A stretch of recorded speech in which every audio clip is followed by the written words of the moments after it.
कहानी की शुरुआत एरल के घर से होती है जहां वो अपने परिवार के साथ दोपहर का खाना खा रहा था। हवा में काफी एक्साइटमेंट का माहौल था। एरल के पिता इस बात से हैरान थे कि उनका बेटा इतना शांत कैसे था। उन्होंने अपनी चिंता बताई कि वो पिछली रात इस बात को लेकर सोई भी नहीं पाए कि एरल को कौन सी हीरो क्लास मिलेगी। उनकी माँ भी बहुत एक्साइटेड थी और उन्होंने सेल्फ कॉन्फिडेंस जताया कि उनके बेटे को जरूर कोई शानदार क्लास मिलेगी। एरल की बड़ी बहन ने विश्वास के साथ कहा कि उसका भाई अपने सभी क्लासमेट्स को पीछे छोड़ देगा और सबसे बेहतरीन क्लास पाएगा। माँ ने तो यहाँ तक सोचा कि उनका अट्रैक्टिव बेटा अपने चार्म से सभी लड़कियों को अट्रैक्ट करेगा, जिससे बहन को ये चिंता होने लगी कि वो उससे दूर हो जाएगा। लेकिन एरल अपने परिवार के काल्पनिक दुनिया से ज्यादा जमीनी हकीकत में था। वो मन ही मन ये सोच रहा था कि वो बस एक आम इंसान बनकर रह जाएगा और इस पूरी अटकलबाजी का कोई मतलब नहीं था। एरल की दुनिया में जब लड़के 10 साल के होते हैं तो एक उच्च पोजीशन उन्हें हीरो क्लास के गिफ्ट देती है, जिससे वो किसी खास स्किल में मास्टरी हासिल कर सकते हैं। अब ब्लेसिंग सेरेमनी का दिन आया। सभी 10 साल के बच्चे स्कूल के हॉल में इकट्ठा हुए थे। एक पुजारी ने समारोह शुरू किया। उन्होंने पहले लड़के के माथे पर हाथ रखा। लड़का तुरंत आग और भारी हथौड़ों की इमेजिनेशन करने लगा और काफी खुश भी हो गया। पता चला कि वो एक लोहार बना है। वो खुशी खुशी अपने पिता के पास लौटा। पुजारी ने फिर बाकी स्टूडेंट पर काम करना शुरू किया। जब एरल की बारी आई तो उसकी बहन ने जोरदार आवाज में कहा कि उसे जरूर कोई खास ब्लेसिंग मिलेगी। उसका परिवार चेयरिंग कर रहा था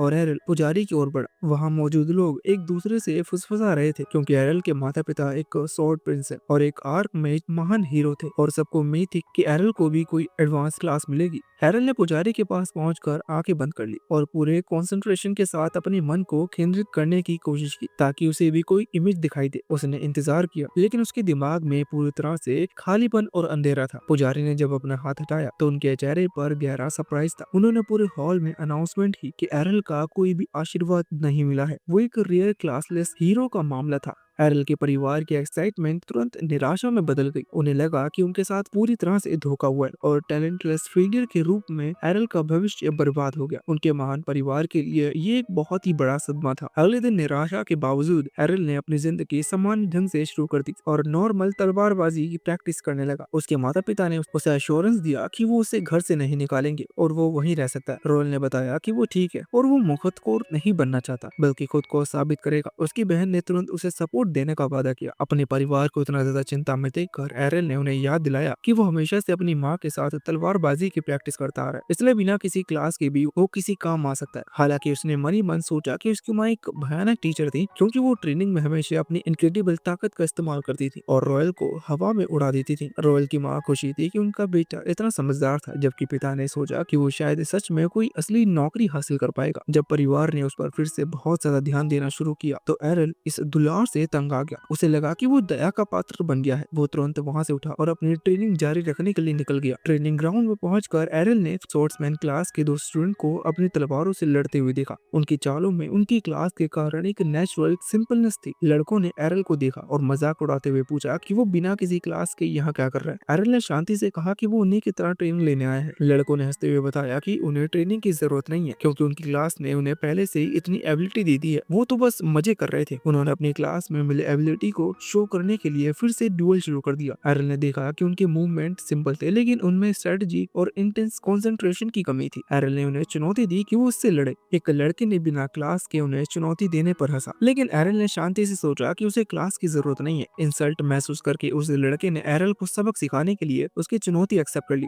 लड़ने से पहले लड़के ने एरल को प्रोटेक्शन ब्लेसिंग के बारे में याद दिलाया। एरल ने इस बात के श्योर किया कि वो अपनी जान नहीं गवाएगा और लड़के को डुअल के लिए तैयार होने को कहा। एरल ने लगातार सेल्फ कॉन्फिडेंस से लड़के को और गुस्सा दिला दिया। गुस्से में आकर लड़के ने एरल पर अपनी तलवार से पूरी ताकत से हमला किया लेकिन एरल ने उसे आसानी से रोक दिया, जिससे लड़का पूरी तरह से चौंक गया। फिर एरल ने एक और स्लैश से बचाव किया और तुरंत लड़के को एक सटीक पारी में फंसा दिया। लड़के का साथी जो ये सब देख रहा था चिल्लाया कि वो मजाक ना करे और मैच खत्म करे, लेकिन लड़के ने कहा कि एरल से लड़ना मुश्किल था। जैसे ही वो लगातार लड़ते रहे तो लड़के को एहसास हुआ कि वो अपनी क्लास की शक्ति के बावजूद एरल को अकेले नहीं हरा सकता। उसने धोखाधड़ी का सहारा लिया और अपने साथी को एरल पर मिलकर हमला करने के लिए कहा। दूसरा लड़का पीछे से कूदा। एरल ने उस हमले को महसूस कर लिया और तेजी से उससे बच गया। दोनों लड़की अब एक दूसरे से बहस करने लगे कि किसने पहले रूल्स को तोड़ दिया है। इस सिचुएशन का फायदा उठाते हुए एरल ने ये कंक्लूजन निकाला कि उनकी क्लास ने उन्हें पर्सनल पावर तो दी थी लेकिन टीम वर्क या फाइट की समझ नहीं दी थी। एरल ने बिजली की तेजी से हमला किया। उसने पहले लड़के की तलवार को इतने परफेक्शन से डिमर्स किया कि वो दूर जाके गिरी और तुरंत दूसरे लड़के के कंधे पर अपनी तलवार के बट एरिया से हमला किया। दोनों स्वॉर्ड्समैन जमीन पर गिर पड़े थे।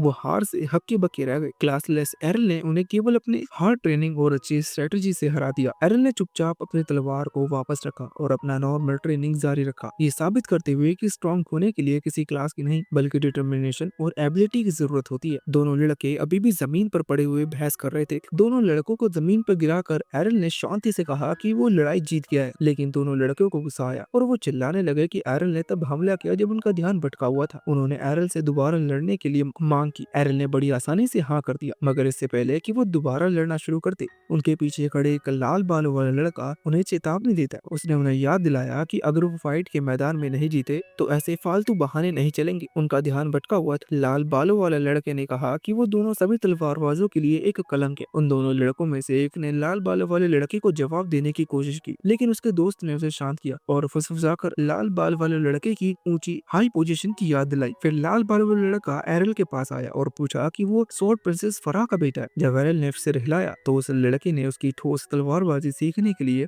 एरल की तारीफ की। हालांकि उसने तुरंत ही एरल को याद दिलाया कि जिन दो तलवारबाजों को उसने अभी हराया वो सिर्फ नासमझ और अनएक्सपीरियंस्ड बच्चे हैं। फिर उसने अपनी तलवार एरल की ओर तान दी और उसे असली लड़ाई के लिए चुनौती दी। लाल बालों वाले लड़के ने कहा कि वो एरल को स्वॉर्ड्समैन क्लास की असली ताकत साबित करके दिखाएगा। इस बीच पीछे खड़े दोनों हारे हुए लड़के आपस में फुसफुसाए कि वो गांव के सिक्योरिटी कैप्टन इवान का बेटा है। लाल बालों वाले लड़के ने अपनी पहचान की। एरल को याद आया कि इवान अक्सर उसकी माँ से मॉन्स्टर का शिकार करने के लिए कॉन्ट्रैक्ट करते थे। एरल ने सोचा कि ये प्यार दिखाने वाला लड़का तो अपने पिता जैसा बिल्कुल नहीं दिखता, और वो सरप्राइज हुआ कि ये बड़ा होकर ये भी इवान की तरह रूखा सूखा आदमी बन जाएगा। लाल बालों वाले लड़के के कंधे कांपने लगे। उसने अपने माता पिता इवान की तारीफ की कि वो एक शक्तिशाली तलवारबाज और समझदार टीचर है। उसने नाराजगी से कहा कि उसके माता पिता ने इतने अच्छे गुण होने के बावजूद एरल की माँ ने गलत तरीके से सबसे मजबूत तलवारबाज का खिताब उसके पिता से छीन लिया था। उसकी इच्छाएं भारी बातों से सुनकर एरल को समझ आ गया कि ये लड़का सिर्फ अपनी निराशा उस पर निकाल रहा है, क्योंकि वो उसकी माँ से नफरत करता था।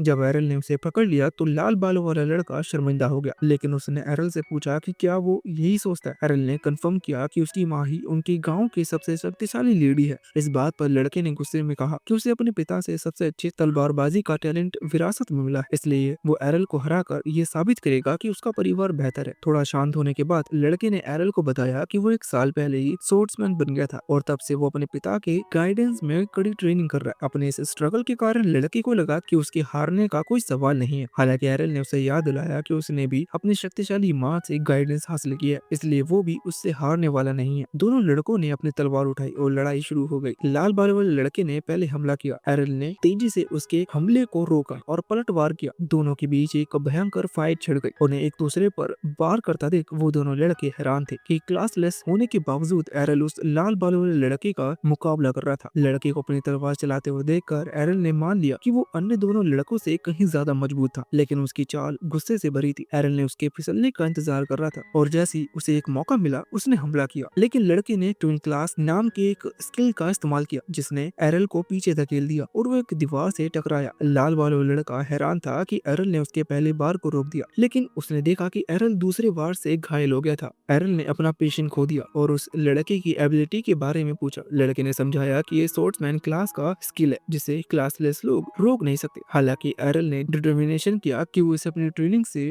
रोक भी सकता है और लाल बालों लड़के ने उसकी प्रेसिशन की तारीफ की। कुछ दिन बाद सुबह देर तक एरल को खर्राटा लेता देख उसकी बहन उसे जगाने आई और उसे चुबन देकर उठाने की कोशिश की। इससे पहले कि वो उसे छू पाती एरल उठ गया और अपनी बहन को ठोकर मारकर दूर कर दिया। एरल की बहन नाराज हो गई और जब वो नाश्ता करने के लिए कमरे से बाहर निकला उनकी मां मुस्कुराई और नाश्ता परोसा। परिवार के साथ बैठकर खाने लगे। एरल की बहन ने पूछा कि क्या वो फिर से ट्रेनिंग के लिए जा रहे हैं। एरल ने सिर हिलाया जिससे उसकी बहन गुस्से में आ गई। उसने एरल से आराम करने और उसे अपना सपोर्ट देने के लिए कहा, लेकिन एरल ने उसकी बात अनसुनी कर दी और जाने के लिए खड़ा हो गया। उसकी बहन शॉक हो गई कि जब से एरल घर पर पिटकर आया तब से वो रोजाना ट्रेनिंग के लिए क्यों जा रहा है। फराह ने अपनी बेटी को अश्योरेंस दिया कि एरल ठीक रहेगा और बताया कि उनके बीच में एक ऐसा रहस्य है जिसके बारे में वो नहीं जानती थी। तलवारबाजी के मैदान से लौटने के बाद एरल की माँ फराह अपनी बेटी लिया को लेकर बाहर आई और एक संदूक खोला जो टूटा हुए तलवार से भरा था। ये सीन देखकर लिया हैरान हो गई। उसकी माँ ने बताया पिछले कुछ दिनों से एरल कितनी कठोर ट्रेनिंग कर रहा था। फरा इस बात से खुश थी कि एरल को दूसरे बच्चों से डुएल करने में इंस्पिरेशन मिली थी। एरल का ये डिटर्मिनेशन देखकर लिया भी एक्साइटेड हो गई, लेकिन उसने फिर भी इच्छा जताई कि वो एक ऐसी दुनिया बनाना चाहती है जहाँ एरल जैसे क्लासलेस लोगों के साथ भेदभाव ना हो। उसकी माँ ने उसके महान लक्ष्य पर मुस्कुरा दिया। इस बीच जंगल में एरल एक पेड़ पर बने ट्रेनिंग एम पर जोर से वार कर रहा था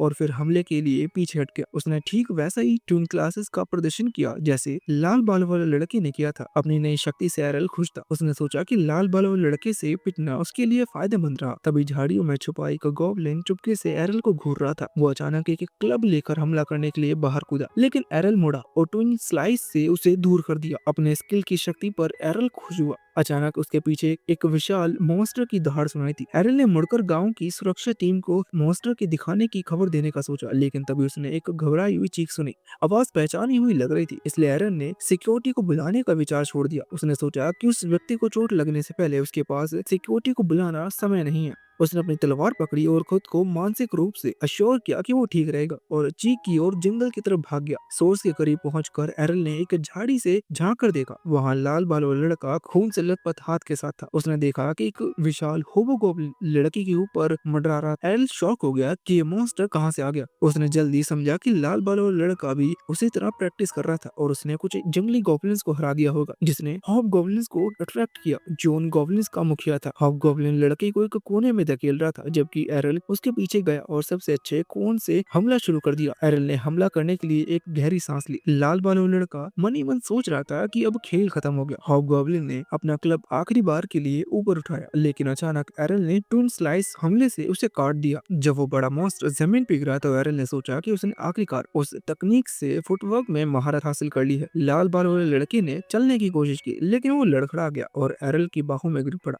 एरल ने ध्यान दिया कि लड़के ने अपना प्रोटेक्शन ब्लेसिंग खो दिया था। एरल ने उससे पूछा कि क्या उसके पास घाव को ठीक करने के लिए हॉली वाटर। लड़के ने चुपचाप अपनी टूटी हुई पानी की बोतल की ओर इशारा किया जो जमीन पर पड़ी थी, इसलिए एरल ने उसे अपना होली वाटर पेश किया। जैसे ही लड़के ने पानी पिया उसके घाव गायब हो गए। एरल की बढ़ती हुई ताकत से लाल बालों वाला लड़का नाराज महसूस कर रहा था। एरल ने देखा कि लड़के की एनर्जी वापस लौट आई है और उसने पानी के लिए थैंक यू किया। फिर उसने एरल से उसकी शक्तिशाली स्किल के बारे में पूछा। एरल ने शांति से उसे याद दिलाया कि ये सिर्फ एक ट्विन स्लाइस है, लेकिन लड़के ने पूछा कि उसने बिना किसी क्लास के इसे कैसे सीखा, क्योंकि आम लोग स्पेशल स्किल को नहीं सीख सकते। एरल ने समझाया कि उसने इस तकनीक के लिए अपनी ट्रेनिंग को आगे तक लेके गया। लाल बालों वाला लड़के को ये बात समझ में नहीं आई, इसलिए एरल ने साफ साफ समझाया कि एक स्किल को पाने के लिए थोड़ा टाइम लगता है। फिर एरल ने लाल बालों वाले लड़के से कहा कि वो उसके लिए सबसे इम्पोर्टेंट रिसोर्स है, क्योंकि उसने उसे इस स्किल से दर्जनों बार पीट कर इस तकनीक को समझने में मदद की थी। लाल बालों वाला लड़का ये जानकर शॉक हो गया। एरल ने ये बताया कि वो अपने रीमैच में उसे हारने के लिए ट्विन स्लाइस स्किल का प्रैक्टिस कर रहा था। एरल ने डेडिकेशन से इम्प्रेस होकर लाल बालों वाले लड़के ने उसकी रीमैच चुनौती एक्सेप्ट कर ली। एरल ने उससे पूछा कि क्या वो पक्का है, लेकिन लड़के ने कहा कि एरल ने उसे बचाया और उसके घाव को ठीक किया, इसलिए वो कम से कम इतना तो कर ही सकता है। एरल ये देखकर हैरान था। वो उपकारों का बदला चुकाना जानता था, जिस पर लड़का अपने बारे में एरल की कमराई से नाराज महसूस करने लगा। जल्दी दोनों लड़कों ने अपनी तलवारें पकड़ी और एक ही समय पर ट्विन स्लाइस को अपने डुएल की शुरुआत की। लाल बालों वाले लड़के को ये देखकर सदमा लग गया कि एरल ने उसके दोनों वारों को रोक दिया। तभी उसे एक अचानक हुए तीसरे वार से चोट लगी। उसने काफी शॉक तरीके से पूछा कि तुमने कैसे किया। एरल ने बताया कि उसने तीसरा स्लाइस भी जोड़ दिया था। लाल बालों वाले लड़के ने उसे याद दिलाया कि इसे ट्विन स्लाइस कहते हैं, लेकिन एरल ने समझाया कि उसे किसी क्लास से प्रीडिफाइंड एबिलिटी नहीं मिली है, इसलिए वो अपनी तकनीक को जो चाहे उसमें ढाल सकता है। एरल ने उस लड़के को बताया कि वो तीसरा वार उसने पहली बार सफलतापूर्वक मार दिया था, जिससे वो लड़का और भी ज्यादा निराश हो गया। लाल बालों वाले लड़के ने सोचा कि एक तलवारबाज की स्किल किसी से नहीं आनी चाहिए, इसलिए एरल ने उसे कहा वो एक और मुकाबले में ये साबित करके दिखाएगा। दोनों लड़कों ने एक बार फिर से अपनी तलवारें उठाई। लाल बालों वाला लड़का अब शांत हो गया था। उसने सोचा कि उसके पास एरल के मुकाबले तेजी का फायदा है। दोनों ने एक साथ अपनी ट्विन स्लाइस तकनीक का इस्तेमाल किया। लाल बालों वाला लड़का एरल के तीसरे वार पर नजर रखे हुए था, हालांकि तीसरे वार की तेजी ने उसे फिर से चौंका दिया। उसने वार को रोकने की कोशिश की, फिर भी वो वार उसे जमीन पर गिरा के मारा। एरल ने हारे हुए लड़के पर अपनी तलवार तान दी और कहा कि इसी रिजल्ट की उम्मीद थी।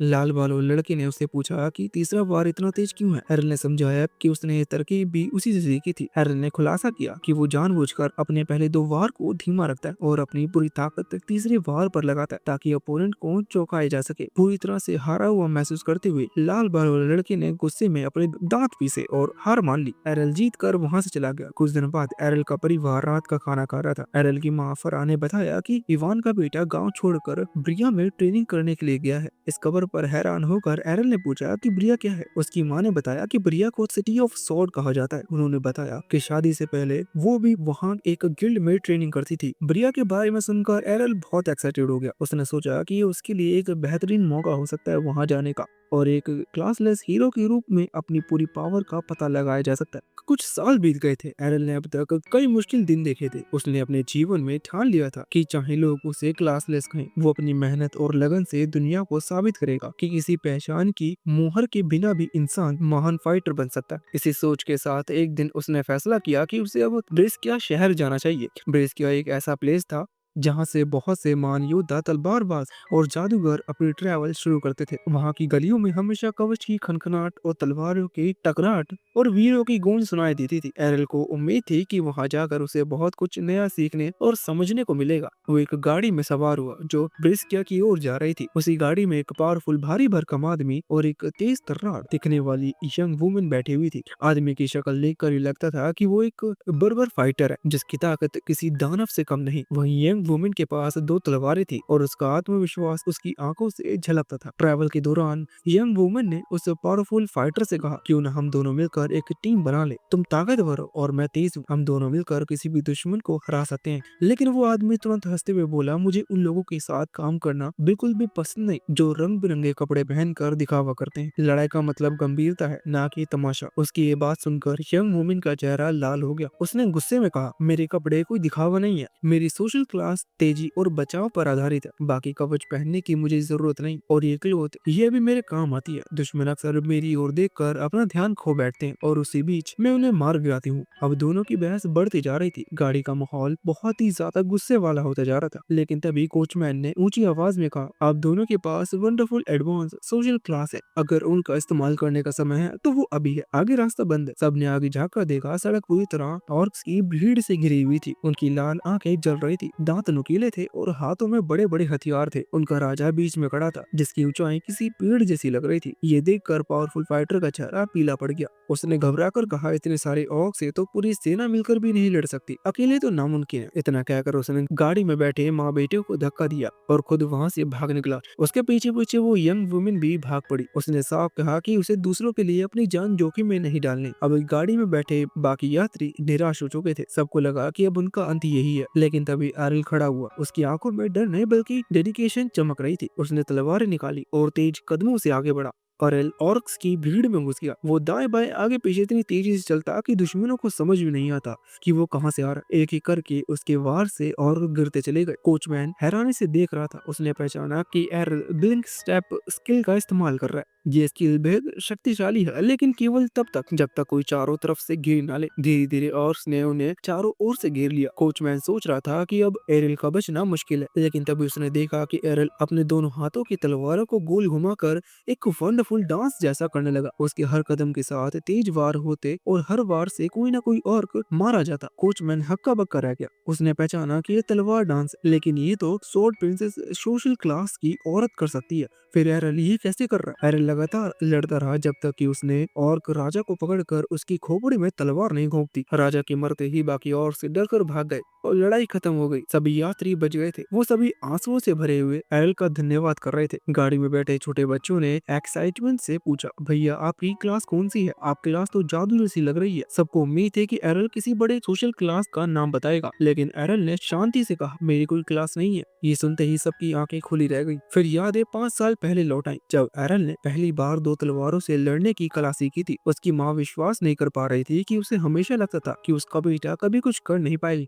क्योंकि वो क्लासलेस था। लेकिन एरल ने उसे बताया कि वो बिना किसी सोशल क्लास के भी सिर्फ मेहनत और प्रैक्टिस से स्किल सीख सकता है। उसने अपनी माँ से कहा था कि वो उसे स्वॉर्ड प्रिंसेस की कलाएं सिखाए, जिसके बाद वो ब्रिस्किया जाकर और ट्रेनिंग करेगा। उसकी माँ उस दिन उसकी बात पूरी तरह से सुन भी नहीं पाई थी, क्योंकि वो खुशी के आंसू में डूबी हुई थी। उसे लगा कि उसका बेटा अब बेकार नहीं रहेगा। प्रेजेंट में गाड़ी आखिरकार ब्रिस्किया पहुंच गई। ऊंची ऊंची दीवारें, बड़े बड़े दरवाजे और शहर की हलचल देखकर एरल का दिल तेज धड़कने लगा। यहाँ तलवारबाज, जादूगर, तीरंदाज और सब इकट्ठा रहते थे। हर जगह प्रैक्टिस करते हुए लोग दिखाई दे रहे थे। कोचमैन ने एरल को जगाया और कहा, लो हम ब्रिस्किया आ गए। एरल ने उतरते उतरते उससे पूछा कि क्या तुम्हारा भी कोई एडवांस सोशल क्लास है, क्योंकि नॉर्मल कोचमैन इतनी आसानी से मेरी कलाओं को पहचान नहीं सकता। कोचमैन हल्की मुस्कान के साथ बोला, मैं तो बस एक चालक हूँ। लेकिन उसकी आंखों में एक मिस्ट्री छुपी हुई थी। एरल समझ गया था कि आदमी नॉर्मल नहीं है, और इस तरह ब्रिस्किया में एरल की नई ट्रैवल शुरू हुई। एक ऐसी ट्रैवल जिसमें उसे नए साथी मिलेंगे, गहरे मिस्ट्री सामने आएंगे, और जहां उसका साहस और डिटर्मिनेशन हर कदम पर परखा जाएगा। जब गाड़ी ब्रिस्किया के दरवाजों तक पहुंची तो एरल ने महसूस किया कि यह शहर वाकई विशाल और अलग ही दुनिया का था। ऊंची ऊंची दीवारें, चहल पहल भरी गलियां और हर ओर फाइटर्स की गर्मा गर्मी लगी थी। तलवारों की खनखनाहट और कवच की आवाजें हवा में घुली हुई थी। उसी समय कोचमैन ने एक्सेप्ट किया कि वो नॉर्मल चालक नहीं है, सच में वो होली नाइट सोशल क्लास का फाइटर था, जिसने लगातार फाइट और खून खराबे से बचने के लिए समय समय पर गाड़ी चलाने का काम अपनाया। उसके लिए ये एक तरह का नॉर्मल काम था, जिससे उसे आम जीवन का स्वाद मिलता था। कोचमैन ने ओरल को समझाया कि ब्रिस्किया जैसे बड़े शहर में गिल्ड से जुड़ना इम्पोर्टेंट है। यहाँ ज्यादातर तलवारबाज और फाइटर अपने जीवन यापन के लिए बैटल टूर्नामेंट में हिस्सा लेते हैं, और टूर्नामेंट में एंटर केवल गिल्ड के मेंबर होने पर ही मिलता है। उसने चेतावनी दी कि हर गिल्ड भरोसेमंद नहीं होता, और कई गिल्ड धोखेबाज और मतलबी भी हो सकते हैं। इतना कहकर वो चला गया, और एरल पहली बार अकेले ब्रेस्किया की गलियों में उतरा। शहर सच में बहुत ही चहल पहल वाला था। हर सड़क पर भर्ती करने वाले लोग खड़े थे, रंग बिरंगे झंडे फहर रहे थे, और नए मेंबर को आकर्षित करने की कोशिश की जा रही थी। कई गिल्डों में अपने दफ्तरों के बाहर शानदार सजावट रखी थी। एरल सब देख रहा था, लेकिन वो सावधानी से केवल सबसे अच्छा गिल्ड चुनना चाहता था। भीड़ के बीच एक सुनहरे बालों वाली यंग वुमेन एरल तक पहुंची। उसने चुपके से उसके पास जाने और ध्यान खींचने की कोशिश की, लेकिन एरल ने अनजाने ही उसकी चालाकी से बच निकला, और वो यंग वुमेन पूरी तरह से शॉक्ड हो गई। उसे यकीन नहीं हो रहा था कि ओरल अभी तक उससे अट्रैक्ट क्यों नहीं हुआ, इसलिए उसने अपने गिल्ड में शामिल होने का इनविटेशन रखा। एरल ने इस प्रयास को गंभीरता से नहीं लिया। उसने सोचा कि अगर कोई गिल्ड इस तरह होकर लोगों को खींचने की कोशिश कर रहा है तो वो गिल्ड भरोसेमंद नहीं हो सकता। यंग वुमेन का गिल्ड सच में किसी और ही डायरेक्शन में जा रहा था। वो किसी भी तरह नए मेंबर जोड़ने के लिए कोशिश कर रही थी, लेकिन एरल ने उस पर ध्यान नहीं दिया, और उससे केवल ये जानकारी निकाली कि इस एरिया का सबसे strongest guild black blade guild है। ब्लैक ब्लेड गिल्ड शहर में सबसे बड़ा इमारत है। लेकिन जब एरल वहां पहुंचता तो देखता कि गिल्ड में एंटर की आशा रखने वालों की एक लंबी लाइन लगी हुई है। सैकड़ों लोग अपनी बारी का इंतजार कर रहे थे। एरल ने पेशेंस रखा, और अंत तक उसकी बारी आई। क्लर्क ने उसे इम्पोर्टेंट प्रोसेस समझाई। गिल्ड में शामिल होने के लिए पहले एक एग्जाम देना पड़ता है, और एग्जाम में केवल वही बैठ सकता है जिसके पास एडवांस सोशल क्लास हो। जब एरल ने बताया कि वो क्लासलेस है तो क्लर्क ने उसका मजाक उड़ाया और उसे लाइन से बाहर निकाल दिया। यह एक्सपीरियंस एरल के लिए बहुत ही ज्यादा दुख भरा था, लेकिन उसने पेशेंस बनाए रखा और डिमांड की कि उसे एग्जाम देने का मौका मिलना चाहिए। फिर भी नियमों को ध्यान में रखते हुए उसे एक्सेप्ट नहीं किया गया। इसके बाद एरन ने लगभग पूरे शहर में हर गिल्ड का दरवाजा खटखटाया। हर जगह उसने इनविटेशन दिए और कभी कभी अपनी पहचान छिपाई, और उसे झूठ भी बोलना पड़ा। लेकिन हर गिल्ड ने उसका कार्ड जांच कर ये जान लिया कि वो क्लासलेस है, और सब ने उसे ठुकरा दिया। धीरे धीरे ये साफ हो गया कि कोई भी गिल्ड उसे एक्सेप्ट करने को तैयार नहीं होगा। निराशा के कारण एरन को अपनी माँ की कही हुई बातें याद आई। उसने ट्रैवल से पहले उसे एक लेटर दिया था। वो लेटर उसकी माँ के पुराने गिल्ड के लिए सिफारिश लेटर था। उसने कहा था कि अगर एरल कभी मुसीबत में हो तो उस लेटर को लेकर उनके पुराने गिल्ड में पहुंचे। उस गिल्ड के मेंबर उसकी माँ का बहुत सम्मान करते थे, और वो कंफर्म ही एरल को एक्सेप्ट कर लेंगे। इस याद के साथ एरल ने एक नई आशा पाई। उसने शहर की गलियों में उस पुराने गिल्ड की तलाश शुरू की। ये खोज आसान नहीं थी, क्योंकि ब्रेस्किया में अनगिनत गिल्ड थे, और हर इमारत किसी न किसी फ्लैग और क्वालिटी के लिए जानी जाती है। इसी बीच वही सुनहरे बालों वाली यंग लेडी जिसका नाम लिलिया था, फिर से उसका सामने आ खड़ी हुई। उसका गिल्ड बिखरने के कगार पर था, और उसे हर हाल में एक नए मेंबर की जरूरत थी। उसने फिर से एरल को अपने गिल्ड में शामिल होने के लिए मनाने की कोशिश की। उसकी सिचुएशन इतनी बुरी थी कि उसने सड़क पर घुटनों के बल बैठकर भीख मांगनी शुरू कर दी, यहाँ तक कि उसने अपनी गरिमा तक ही छोड़ दी और ऐसी बुरी सिचुएशन में लोगों के सामने गिड़गिड़ाने लगी। लेकिन एरल पहले ही वहां से जा चुका था।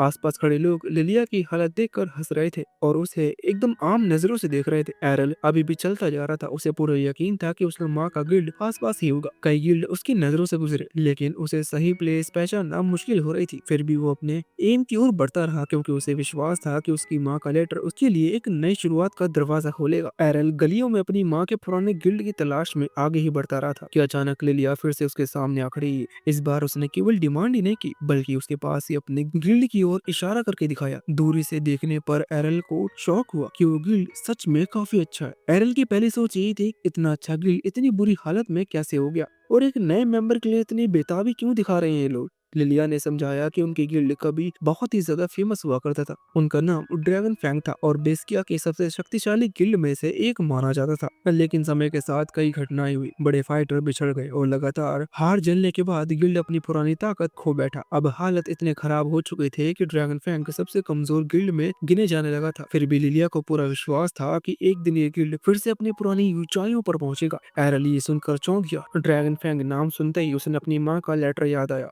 क्योंकि वही उसकी माँ का पुराना गिल्ड था। ये कोइंसिडेंस बहुत ही अजीब था। अचानक उसका माइंड बदल गया और उसने लिलिया की बातों को काफी ध्यान से सुनना शुरू किया। इसलिए वो उसके साथ उस गिल्ड में चला गया। गिल्ड के अंदर पहुंचकर लिलिया ने उसे एक रूम में बिठाया ताकि वो आगे की प्रोसेस पर बात कर सके। लेकिन तभी वहाँ उसका पिता मौजूद था, जो गिल्ड के प्रेसिडेंट मुखिया भी था। वो व्यक्ति बेहद टूटा हुआ था। उसकी चाल में भारीपन और उसके चेहरे पर हारे हुए का बोझ साफ साफ झलक रहा था। उसने एरल पर नजर डाली और ये देखकर कि लिलिया फिर एक नए मेंबर को लेकर आई है, उसने निराशा में कहा कि यहाँ समय बर्बाद ना करे, क्योंकि ये गिल्ड अब खत्म हो चुका है। ये कहकर वो बाहर चला गया। लिलिया को इस बात की शर्मिंदगी हुई, लेकिन उसने एरल को अपने पिता के बारे में बताया। उसके पिता कभी बेस्किया के सबसे स्ट्रॉन्ग तलवारबाज हुआ करते थे। उनका नाम पूरे शहर में गूंजता था, लेकिन एक फाइट में उन्होंने अपना हाथ खो दिया और उसी दिन से वो टूटा हुआ महसूस करने लगे। लिलिया को लगा कि गिल्ड के नेता को इस हालत में देखकर एरल का विश्वास टूट जाएगा। लेकिन हैरानी की बात ये थी कि एरल ने निर्णय लिया कि वो यहीं शामिल होगा। एरल के लिए शायद एकमात्र ऑप्शन था, क्योंकि कोई और गिल्ड उसे एक्सेप्ट नहीं कर रहा था। यह लिलिया के लिए बहुत बड़ी राहत वाली बात थी। उसने तुरंत एडमिशन का कॉन्ट्रैक्ट लेटर निकाला और उसे एरल के सामने रख दिया, और जब उसने उस पे साइन किए तो वो अधिकारी रूप में ड्रैगन फैंग गिल्ड का मेंबर बन गया। लेकिन तभी लिलिया ने ध्यान दिया कि उसने सच में एरल से उसकी क्लास के बारे में पूछा ही नहीं था। उसने कॉन्ट्रैक्ट लेटर देखा और हैरान रह गया, क्योंकि एरल ने उसमें अपनी सिचुएशन क्लासलेस लिखी हुई थी। शुरू में उसे लगा कि ये कोई मजाक है, लेकिन जब एरन ने अपने आइडेंटिटी कार्ड दिखाकर यह साबित किया वो सचमुच क्लासलेस है, तो लिलिया सुन रह गई। उसकी खुशी पल भर में गुस्से में बदल गई और उसने सोचा कि ये मेंबर गिल्ड के लिए बोझ बन जाएगा। लिलिया ने निराशा होकर ये मान लिया कि क्लासलेस फाइटर टूर्नामेंट में किसी काम का नहीं होगा। उसी समय गिल्ड की एक और मेंबर लीना कमरे में आई। लिलिया तुरंत रोते हुए उसके पास गई और बताया कि नया मेंबर क्लासलेस निकला है। जैसे ही लेना ने क्लासलेस शब्द सुना, उसने तुरंत समझ लिया कि यहाँ किसके बारे में बात हो रही है। उसने एरल को गौर से देखा और पूछा कि वो यहाँ क्या कर रहा है। एरल ने उसे अनदेखा किया, मानो वो अजनबी हो। लेना को विश्वास नहीं हुआ कि एरल उसे पहचान नहीं रहा। उसके साथ गांव में बिताए ट्रेनिंग के दिनों की याद उसके मन में ताजा हो गई, लेकिन एरल को याद नहीं आ रहा था, केवल इतना कि उसने कभी लाल बालों वाले एक साथी के साथ प्रैक्टिस की थी। उसे लगता था कि वो साथी कैप्टन इवांस का बेटा था। लेना ने सच्चाई बताई कि कैप्टन इवांस का कोई बेटा नहीं था, केवल एक बेटी थी, और वही बेटी अब उसके सामने खड़ी है। एरल को तब महसूस हुआ कि वही पुरानी साथी थी। उसने अपनी भूल एक्सेप्ट की और उसे पहचान लिया। लेना ने बताया कि वो पिछले 5 साल से लगातार ट्रेनिंग कर रही थी ताकि एरल से कभी पीछे न रह जाए। अब जब एरल सामने था तो उसने उसे चुनौती दी। उसने कहा कि वो दिखाएगी कि इन वर्षों में उसने कितनी प्रैक्टिस की है। एरल हमेशा की तरह किसी चुनौती से पीछे हटने वाला नहीं था। दोनों बैटल एरिया में आ गए। वहाँ प्रेजेंट लोग एक्साइटमेंट से देखने लगे कि अब क्या होगा। जैसे ही मुकाबला शुरू हुआ, लेना ने अपनी जुड़वा तलवारों से एक तेज वार किया। एरल ने भी उसकी तकनीक की नकल करके उसे डोज किया। दोनों वार आमने सामने टकराए, लेकिन एरल की शक्ति कमजोर पड़ रही थी। उसे चोट लग गई। एरल समझ नहीं पाया कि ऐसा कैसे हुआ। लेना ने उसे बताया कि उसकी तकनीक की नकल करना उतना फायदेमंद नहीं होगा, क्योंकि अब उसकी शक्ति कई गुना बढ़ चुकी है। उसके वार एरल से 5 गुना ज्यादा शक्तिशाली थे। एरल उसकी ताकत देखकर बहुत ही ज्यादा शॉक हुआ। उसने सोचा कि अगर शक्ति उसका मुख्य हथियार है तो उसे केवल इतना करना है कि उसकी चोट से बचा जाए। अगली बार जब लेना ने वार किया तो एरल इतनी तेजी से हट गया कि उसकी जगह पर एक धुंधला परछाई सी छा गई। लेकिन जैसे ही एरल की चाल को देखा, उसकी आंखें फैल गईं। वो पहचान गए कि ये चाल सुप्रीम शैडो स्वॉर्ड एबिलिटी जैसी थी। ये तकनीक बेहद मुश्किल मानी जाती है और नॉर्मल फाइटर इसे कभी सीख नहीं पाते। उसे विश्वास नहीं हुआ कि एरल ने बिना किसी अपॉर्चुनिटी के केवल प्रैक्टिस और एक्सपीरियंस से इतना मुश्किल एबिलिटी हासिल कर ली। हालांकि एरल के लिए ये इतना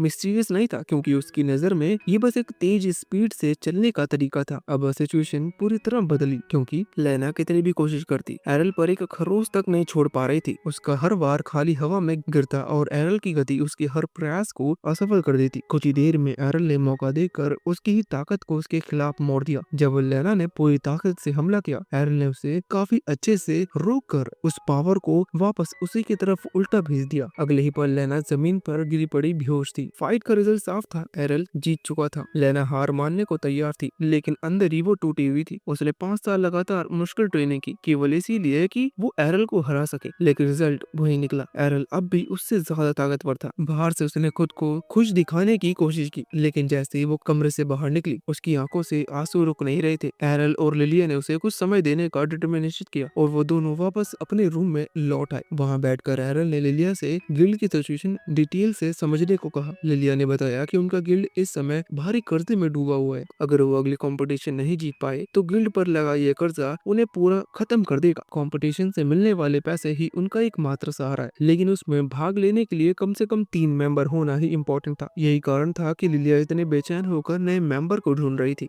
एरल को ये जानकर हैरानी हुई कि ऐसी सिचुएशन में भी लेना अब तक इस गिल्ड के साथ बनी रही। लिलिया ने उसे बताया कि जब लेना पहली बार शहर आई थी तो किसी बड़े गिल्ड से उसे एक्सेप्ट नहीं किया, क्योंकि कोई भी एक्सपीरियंस के लिए एक छोटे बच्चे को कभी अपने गिल्ड में शामिल नहीं करेंगे। लेकिन उसके पिता ने दया और विश्वास दिखाते हुए लेना को अपने गिल्ड में शामिल कर लिया। तब से लेना ने इसे अपना घर मान लिया और वफादारी से यहीं रही। जब उसकी सिचुएशन बेहद मुश्किल थी, एरल ने उसे ठंडे दिमाग से सोचा। उसकी नजर में चिंता करने की कोई जरूरत नहीं थी। अगर वो कंपटीशन जीत लेते तो सारी समस्या अपने आप ही हल हो जाती। हाँ, ये चुनौती काफी मुश्किल थी, कि उनकी टीम में केवल 3 ही लोग होंगे और उन्हें 5-5 लोगों वाली टीम का सामना करना पड़ेगा। लेकिन एरल के भीतर ये सोच थी कि चुनौती ही असली ताकत की पहचान होती है। उसने मन ही मन ये ठान लिया कि वो इस चुनौती से पीछे नहीं हटेगा। यही उस दुनिया की कहानी का अंत था। कंपटीशन पास आया, गिल्ड की आशाएं एरल पर टिकी थी और आगे के रास्ते में कई घटनाएं इंतजार कर रही थी।